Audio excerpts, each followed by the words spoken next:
what do you want to know?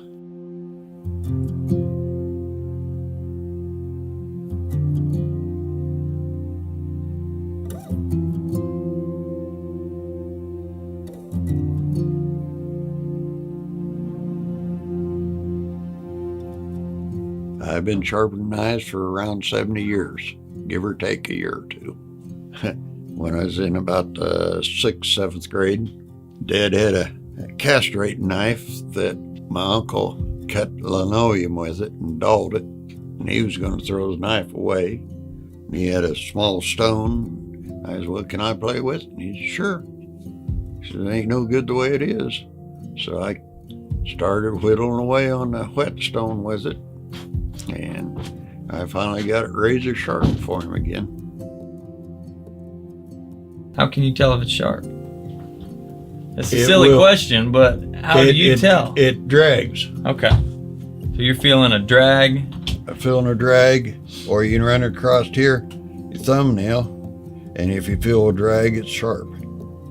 And a dull knife? A dull knife, you won't feel that drag. So right across the thumbnail? Yeah.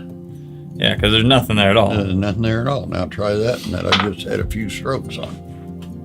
And it catches on you. It drags because it's cutting in. So you use just barely your fingertips and you can feel... You can feel whether it's sharp or whether it's slick. Yeah, like up here at the point, it's slick still. Yeah.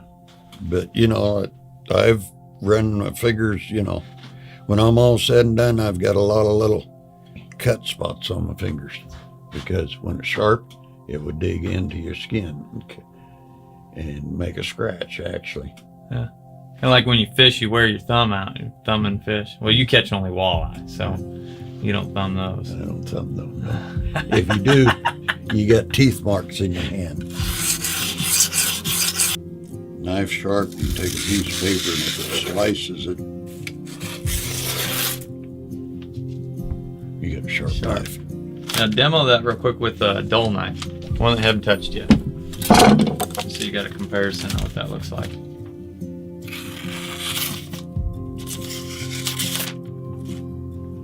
Cut it.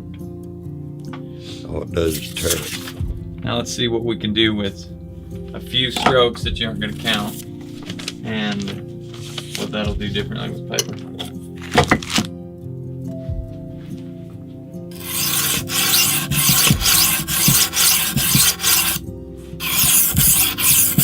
I spent roughly 25 years in Superior and 10 years out here at Phillipsburg cutting meat. I had no schooling on it or anything else until I went to meat cutting school. And they says, well, this is the way you do it. Showed us. And I went in and I had my knife sharpened about half the time other people had their knives sharpened. I said, is this the way you want it sharpened? He looked at it. Well, yeah, how'd you do that? I said, I don't know. I just came naturally to me to sharpen a knife. In fact, I sharpened somebody else's knife because he couldn't get it sharp. He was back and forth.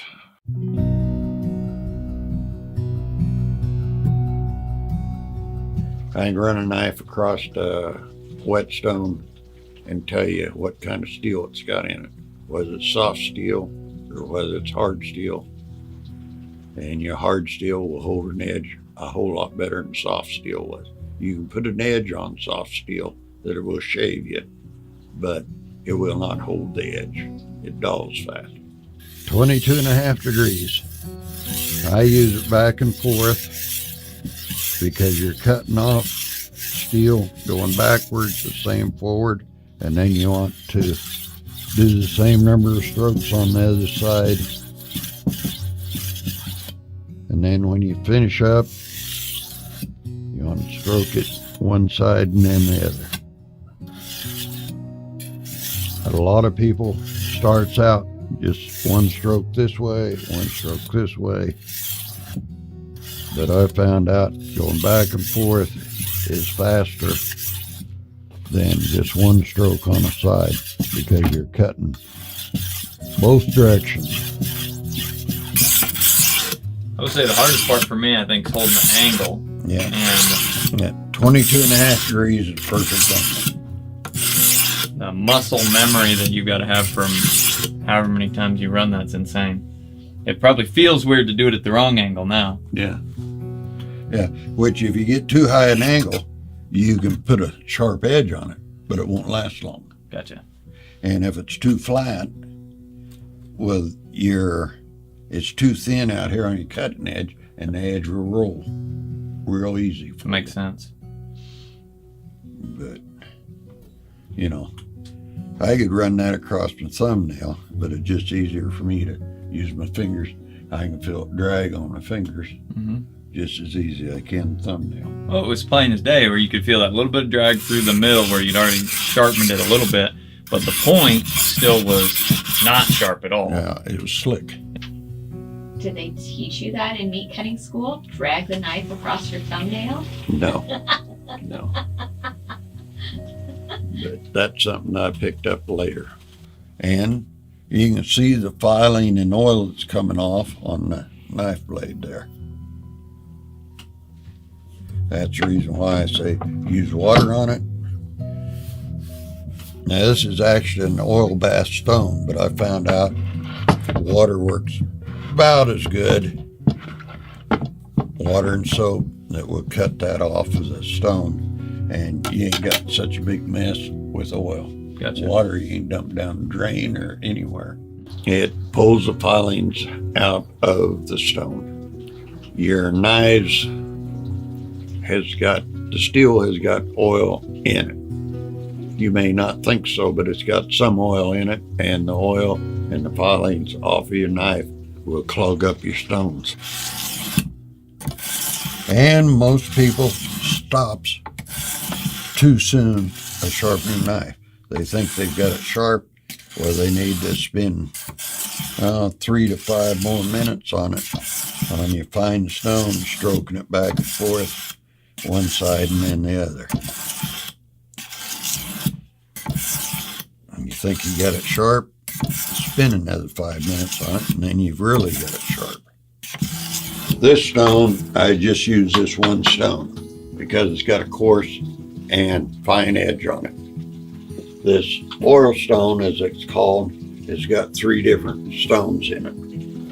You got a coarse, a fine, and a medium stone on it. I usually start out on the coarse, go to the medium, and then back to the fine to finish. Well, usually you start out on a coarse stone to cut off your knife down to a sharper edge, and then you use a fine stone to finish it. If a knife is sharpened right, it will have like teeth marks in it, like a saw blade.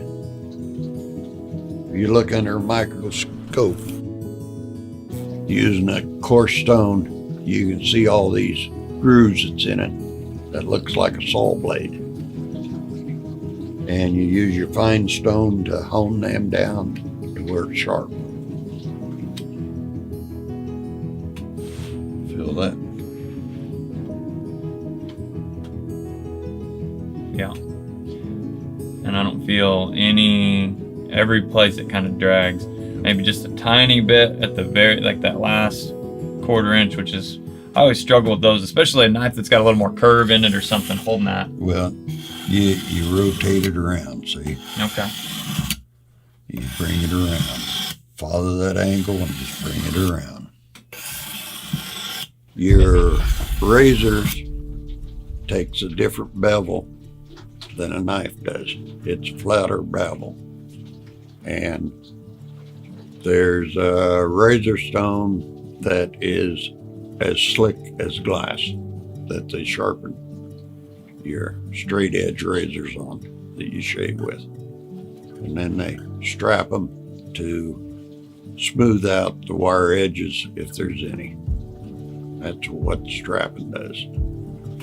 So this is the one that we just did this Yep, before we started. yep, that just tore it. But now, that ain't tearing, that's cutting. Yeah. This would be something definitely you guys should try at home, is to get a piece of paper, take some of your knives, especially the ones you think are sharp, and see, can you slice right through it like that? That's slicing. That knife, if you can see any hair on my arm, that's shaving.